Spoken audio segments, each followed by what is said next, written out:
الحمد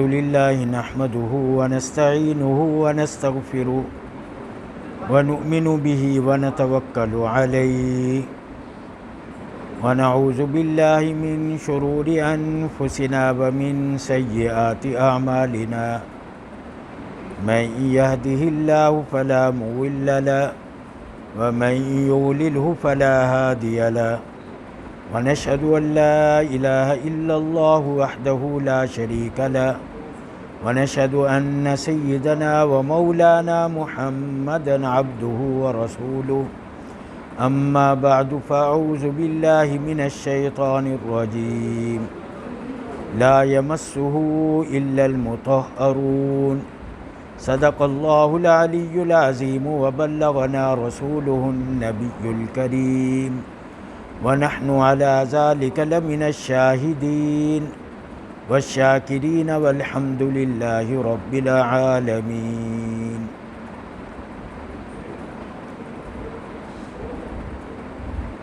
محترم دوستو، عزیز بچوں،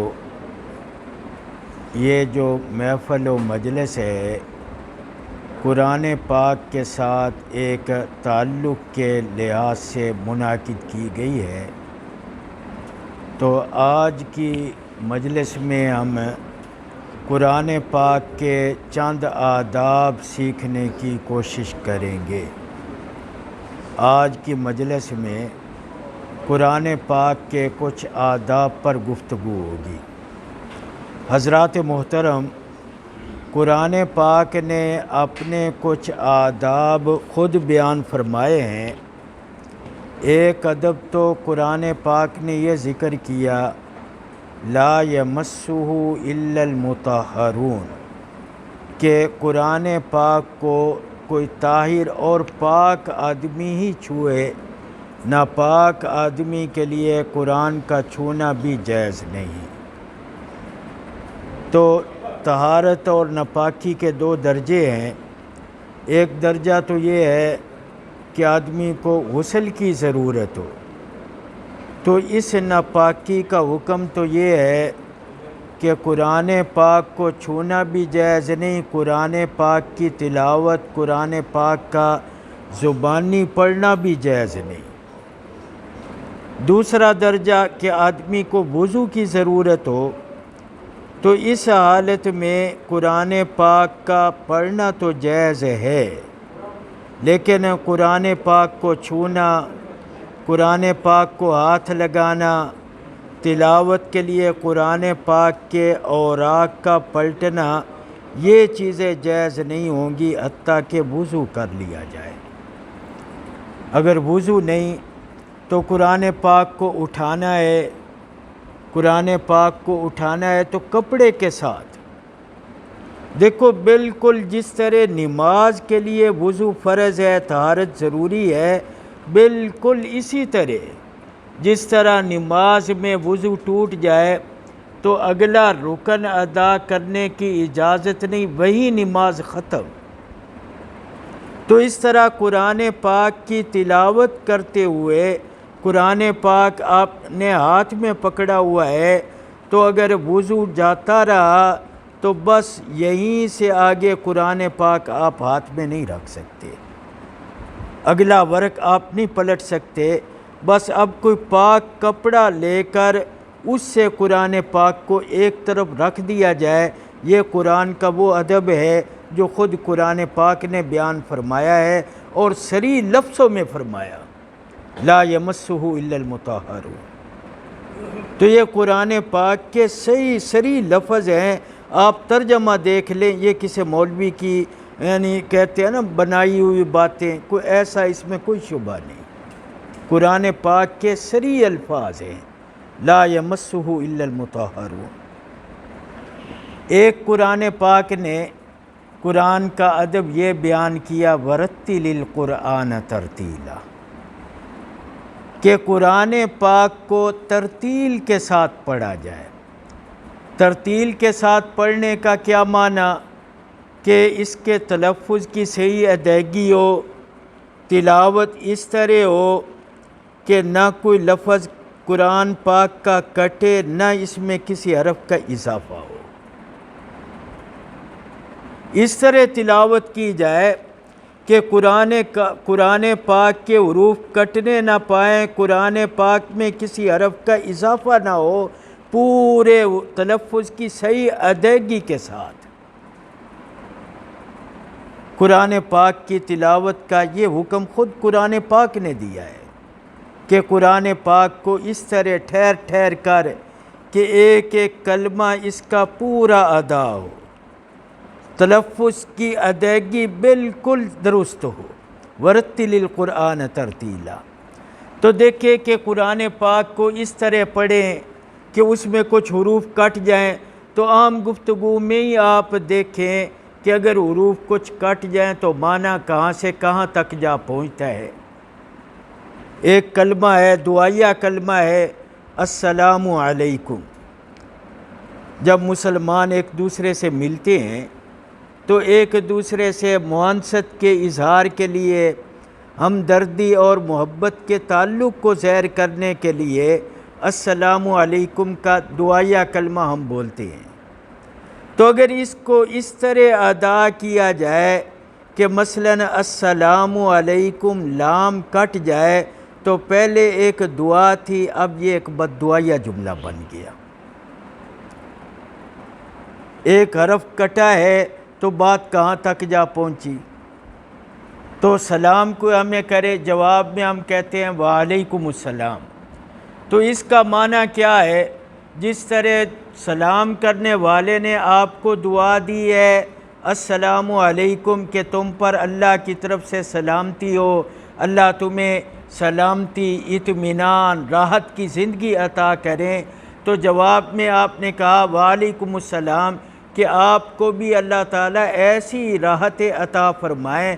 لیکن اگر وعلیکم السلام میں واو کٹ گیا تو اب یہ دعا کا جواب نہیں، ایک بد دعا ہو گئی، بلکہ اس کا معنی یہ ہو گیا کہ سلامتی راحت تمہیں ہو، مجھے کیوں؟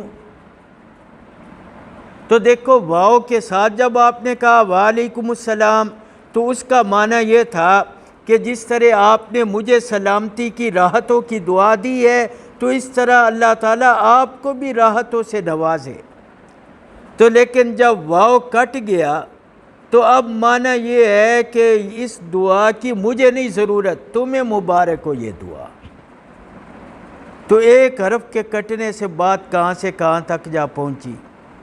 تو اس لیے قرآن پاک کا ایک ادب یہ ہے کہ اس کی تلاوت پورے اہتمام سے کی جائے، مخارج کی صحیح ادائیگی کے ساتھ، اور اس طرح ٹھہر ٹھہر کر پورے اطمینان کے ساتھ کہ نہ اس میں کوئی حرف بڑھے نہ کوئی کم ہو۔ حروف کے بڑھنے سے بھی معنی غلط ہو جاتے ہیں اور حروف کم ہونے سے بھی معنی غلط ہو جاتے ہیں، تو کہیں ایسا نہ ہو کہ قرآن کیا کہہ رہا ہے آپ جو پڑھ رہے ہیں وہ اس کا مطلب کوئی اور بن جائے۔ تو اس طرح کا ایک ادب قرآن پاک نے اور بیان کیا۔ تو ایک واقعہ ہے، شراب ابھی تک اسلام میں حرام نہیں ہوئی تھی، لوگ پیتے تھے، جائز تھی شراب پینی۔ تو ایک اکابر میں ایک صحابی ہیں، بزرگ صحابی ہیں، تو ان سے واقعہ پیش آ گیا کہ شراب سے کچھ متاثر تھے، تو اسی حال میں نماز انہوں نے پڑھا دی تو کچھ کلمات قرآن کے ان کی زبان سے غلط نکل گئے۔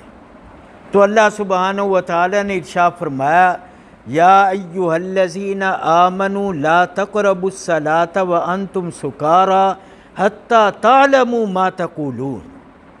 تو یعنی قرآن پاک کا ایک ادب یہ بھی ہے کہ جب قرآن پاک کی تلاوت کی جا رہی ہو تو پوری بصیرت کے ساتھ کی جا رہی ہو، ہمیں اس بات کی سمجھ ہو کہ ہماری زبان سے کیا الفاظ نکل رہے ہیں۔ حتی تعلموا ما تقولون، تو یعنی دیکھو ایک الفاظ کا ادب ہے، مذہب مبارک کا ادب ہے، قرآن پاک کتاب کا کہ لا یمسہ الا المطہرون۔ پھر ایک الفاظ کا ادب ہے، ورتل القرآن ترتیلا، اور ایک معنی کا ادب ہے کہ قرآن پاک کی تلاوت اس طرح کرے حتیٰ تعلموا ما تقولون۔ قرآن پاک کتاب کو چھونا ہو تو اس کا ادب کہ ہاتھ تمہارے پاک ہونے چاہیے، اور الفاظ پڑھنے ہوں اس کا ادب ورتل القرآن ترتیلا، اس میں حروف کی مخارج کی ادائیگی صحیح ہونی چاہیے، اور معنی کا فرمایا حتیٰ تعلموا ما تقولون، کہ تم جب پڑھ رہے ہوں تو تمہیں اس کا معنی معلوم ہونا چاہیے۔ نماز ہم پڑھتے ہیں، اللہ تعالیٰ سے ہم کلام ہوتے ہیں، تو لیکن کیا ہمیں پتہ ہے کہ ہم کیا کہہ رہے ہیں اللہ کی بارگاہ میں، اللہ ہمیں کیا ارشاد فرما رہے ہیں؟ تو یہ اس آیت کا تقاضا ہے حتیٰ تعلموا ما تقولون، کہ جب ہم قرآن پاک کی تلاوت کریں تو اس میں جو دعائیں ہیں، مناجات ہیں، تو ہمیں اس کا علم ہو کہ ہم کیا کہہ رہے ہیں، اور اللہ کی جانب سے جو ارشادات ہیں اس کو بھی ہم سمجھ رہے ہوں۔ تو دیکھیں کہ ہمارے اس درس میں قرآن پاک صحیح پڑھنا بھی سکھایا جاتا ہے اور قرآن کے معنی بھی سمجھائے جاتے ہیں۔ تو گویا کہ دونوں اہم آداب ہمارے اس مجلس کا، اس پروگرام کا ٹارگٹ ہے، حصہ ہے کہ ہم لوگوں کے الفاظ کی بھی تصحیح کرائیں اور قرآن پاک کا معنی بھی لوگوں کو سمجھائیں۔ تو ماشاءاللہ بچوں نے پہلے قرآن پاک کی تصحیح کی، الفاظ پڑھنے سیکھے۔ دیکھو دنیا میں ہمارا رویہ یہ ہے کہ ہم ترقی کرنا چاہتے ہیں، آگے بڑھنا چاہتے ہیں۔ اگر ہماری جاب 10,000 روپے کی ہے تو ہم مسلسل تلاش میں رہتے ہیں کہ اس سے کوئی ہمیں بڑی ملازمت ملے، کاروبار میں ہم ترقی۔ حالانکہ 10,000 20,000 روپیہ آپ کے پاس ہے تو یہ انکم ہے یا نہیں، دولت ہے یا نہیں؟ دولت ہی ہے۔ مکان ہے آپ کے پاس، ایک سادہ ہے مکان تو وہ ہے، تو لیکن ہم کوٹھی دولت بڑھانے کے چکر میں، تو لیکن جب ہمارا معاملہ دین کی طرف، دین کے ساتھ جب ہم دیکھتے ہیں تو پھر ہم کہتے ہیں فرض نماز پڑھ لی ہے، نماز تو ہے۔ قرآن پاک کی تلاوت کے بارے میں تو بس جیسی کیسی ہو بس اسی پر اکتفا کرتے ہیں، لیکن دنیا میں اگر ایک مکان ہے تو دوسرے کی سوچ،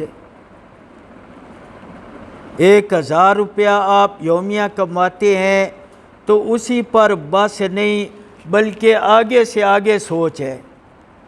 تو لیکن دین کے معاملات میں ہم قناعت کرنے لگ گئے ہیں، حالانکہ رسول اللہ صلی اللہ علیہ وسلم نے دنیا میں قناعت کا حکم دیا ہے، دین میں سبقت کا حکم ہے۔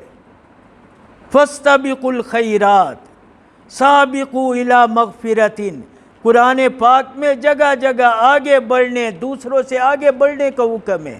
حدیث پاک ہے کہ دنیا میں اپنے سے کم آدمی کو دیکھو اور دین میں اپنے سے بڑے، تو یعنی دین میں قناعت کا حکم نہیں، دنیا میں قناعت کا حکم ہے۔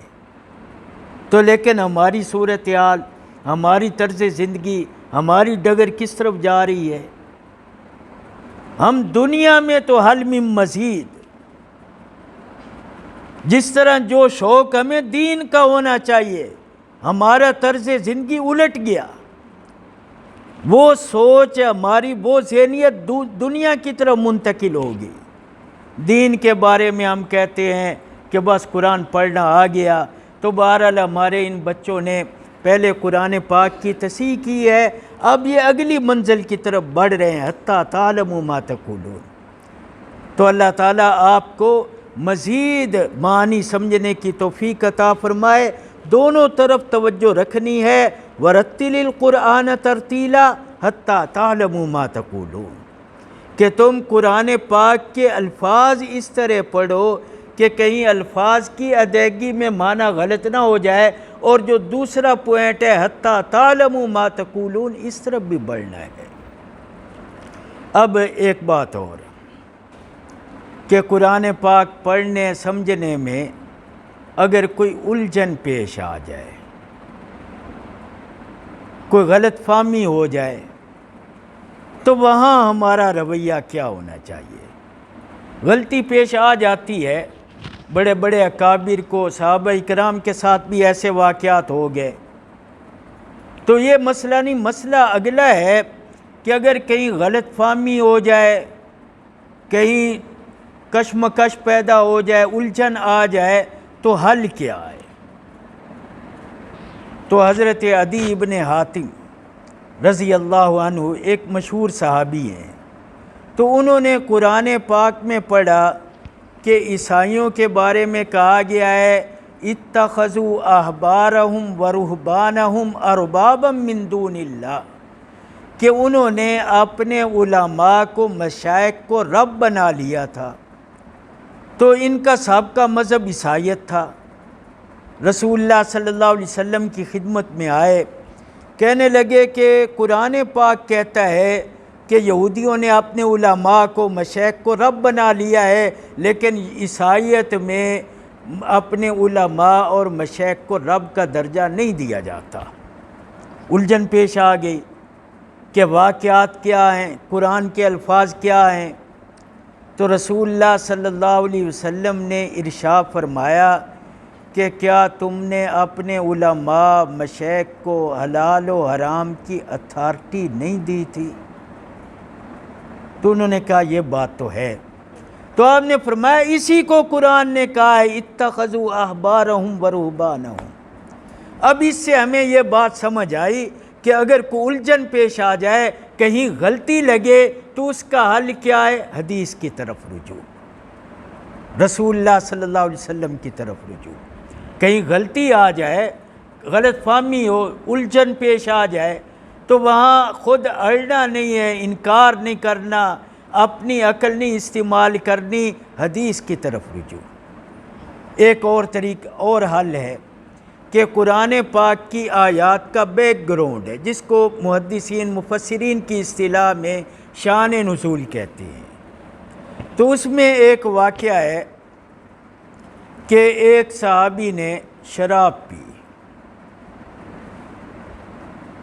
تو حضرت عمر کی خدمت میں اس کا مقدمہ آ گیا۔ تو آپ نے پوچھا کہ تم نے اس جرم کا ارتکاب کیوں کیا ہے؟ تو انہوں نے کہا کہ قرآن پاک میں اجازت ہے، قرآن پاک میں اجازت ہے۔ تو حضرت عمر فاروق نے اس کو کہا کہ اگر صحابیت میں تیرا کو بڑا رتبہ نہ ہوتا تو میں تجھے جوتے لگاتا، تو نے دیکھا نہیں کہ یہ واقعہ حرمت شراب سے پہلے کا ہے جو قرآن ذکر کر رہا ہے؟ تو اب اس سے معلوم ہوا کہ کہیں الجھن پیش آ جائے، قرآن پاک سمجھنے میں مشکل پیش آ جائے، تو اس کا حل کیا ہے؟ حدیث کی طرف رجوع کریں، صحابہ کے اقوال کی طرف رجوع کریں۔ ان واقعات سے یہ بات واضح ہو رہی ہے کہ جب تک ہم صحابہ کے اقوال اور صحابہ کی تشریحات کو بنیاد نہ بنائیں، قرآن پاک میں غلطی کا امکان ہے۔ تو غلطی لگ جائے تو اس کا حل یہ ہے کہ اب یہاں اپنی عقل کو یا ضد کے رویے کو، ایسا کسی قسم کا رویہ نہیں اختیار کرنا، الجھن پیش آئے تو حدیث سے حل کرنے کی کوشش کرنی ہے یا صحابہ کے اقوال سے۔ عقل کو نہیں لے آنا درمیان میں، عقل سے کام لینا چاہیے تو، لیکن عقل استعمال کرنا چاہیے، عقل کے ہاتھوں خود استعمال نہیں ہونا چاہیے۔